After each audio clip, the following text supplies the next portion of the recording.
Today we're going to talk about Spheros, and one of the first things you're going to want to do is get the iPads or the student phones and open up the Sphero EDU app. And you're going to notice right here there's a drive button, or you might be asked to accept the program. When you're trying to find one of the Spheros, it comes from a Sphero Bolt pack. And you'll see that the Sphero that's closest to the phone is going to light up in blue. So I'm going to go ahead and tap that Sphero, and I know I'm connecting to that Sphero Bolt. And also, if you notice, the device is going to light up. Students could change their color if they're working in teams where they have different Spheros and they want to make sure they know which one is theirs.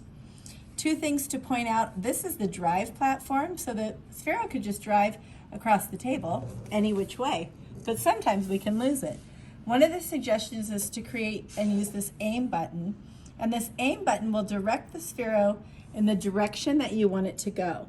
We recommend that you put this light that's on the Sphero always towards your body.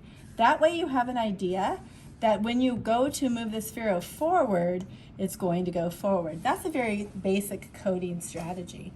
So as I go to drive my Sphero, backwards and forwards is going to work for us. So there's forward, and then again pulling it back towards my body, because that aim is there, will help us work. Once students feel comfortable with that, you could just challenge them to drive, or you can go to programs. Once students are comfortable with the aim and driving, they can go to programs. And notice it says I have no programs, but I'm going to hit this plus button. And they are using block coding with a Sphero Bolt to create something new. Go ahead and hit create. In this program, one of the things we recommend starting with is a role for students to understand how to roll. So they'll drag it up, and then they will start to calculate their roll. We recommend staying at 0, which means students will go in a straight line, but they can change the other two. So when they change their speed, they just tap on that speed icon, and then they can roll it faster or slower. So I'm going to have it go about medium speed, and then they're done with their speed. And then I'm going to say for how long. So I'm going to say 5 seconds for now. And notice that once I put the 5 seconds in, I just hit that blue check mark. All right, so now we're ready to start our program.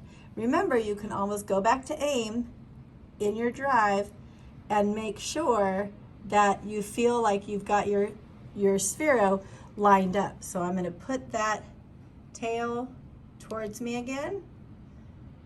Once I'm set, I'm going to go back to my program.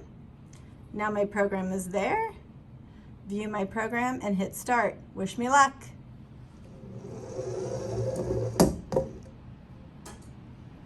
Notice it also records the distance on the app. Have fun. There are endless possibilities of coding with the Sphero. There are movements, lights, and sounds. You can even have a sensor, so if your Sphero was going to be programmed through a maze where they can sense touching the walls. The LED lights will make some colors and even spell out words. There's also sounds and things that the Spheros can make, and lots more. So we can't wait for you to get started with this programming.